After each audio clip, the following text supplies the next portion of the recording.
Assalamualaikum warahmatullahi wabarakatuh. Waalaikumsalam. Perkenalkan, nama saya Supriyanto. Saya mahasiswa dari Universitas Terbuka Bengkulu,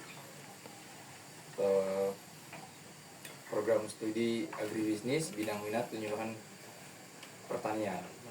Nah, di sini sekarang saya berada di UPK Jaya Mandiri, tempatnya di pembibitan sawit, kelapa sawit. Nah, sekarang saya sudah bersama dengan Mas Agung sebagai salah satu karyawan atau pegawai dari UPK Jaya Mandiri ini.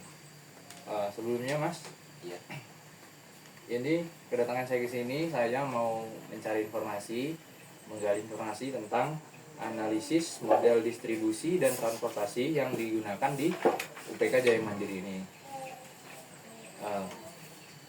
Untuk langsung saja ya Mas ya.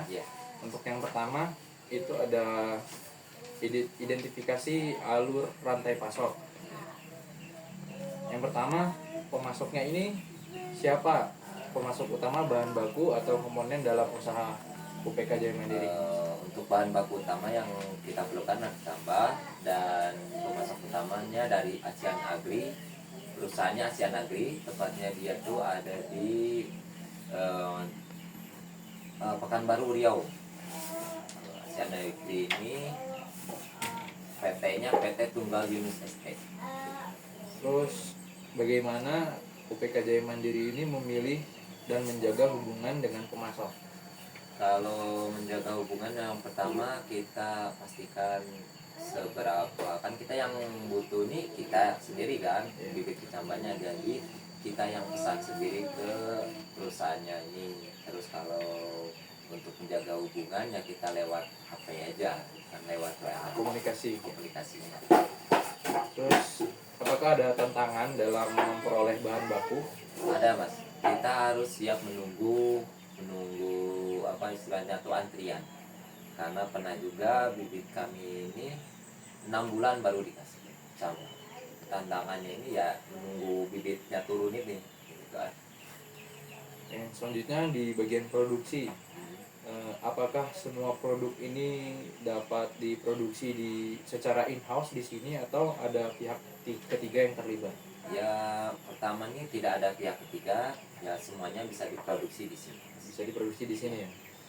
Terus bagaimana proses produksi dirancang untuk memenuhi kebutuhan atau permintaan pasar?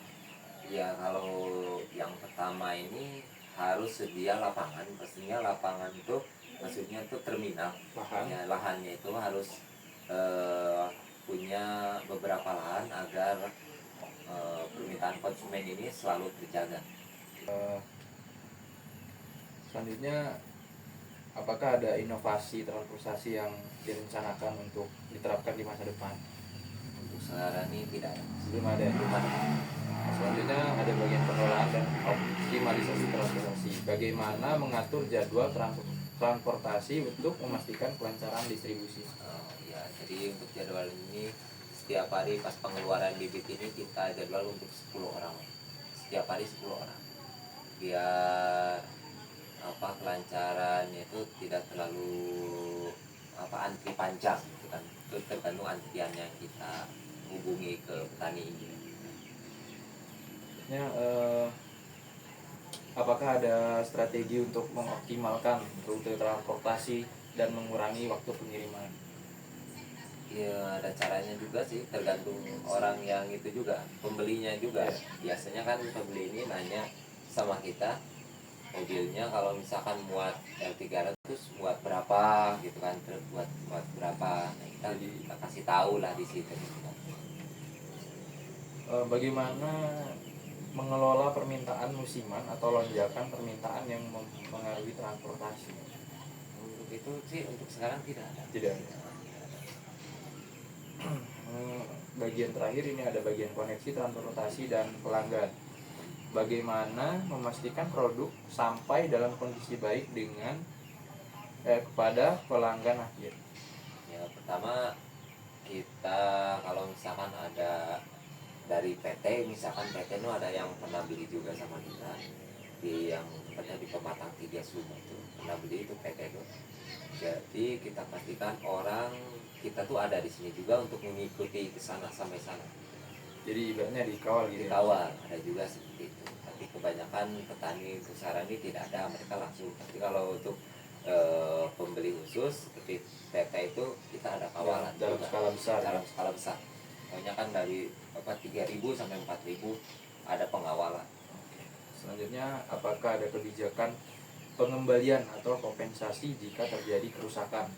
Untuk sekarang ini tidak ada. Tidak ada. Nah, karena apa namanya itu dari setiap ini alhamdulillah tidak ada untuk ini kan pengembalian ini. Pengembalian itu tidak ada. Karena bibit kita sampai dengan selamat di situ, dan apabila terjadi kemungkinan kita ganti.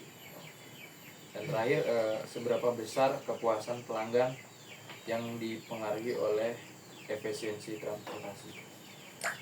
Seberapa besar, kalau disebut besar ya alhamdulillah sekarang besar, Mas. Ya, karena kita kan memberikan informasi juga kalau bibit yang harusnya dibawa hari ini untuk mobil kecil ini segini, dan mereka puas juga gitu. Oke. Baik, mungkin itu saja Mas, saya sih tanya jawab dari analisis model distribusi dan transportasi yang Iya. saya ingin tahu. Iya. Saya ucapkan terima kasih atas waktunya. Lalu saya tutup saja. Terima kasih.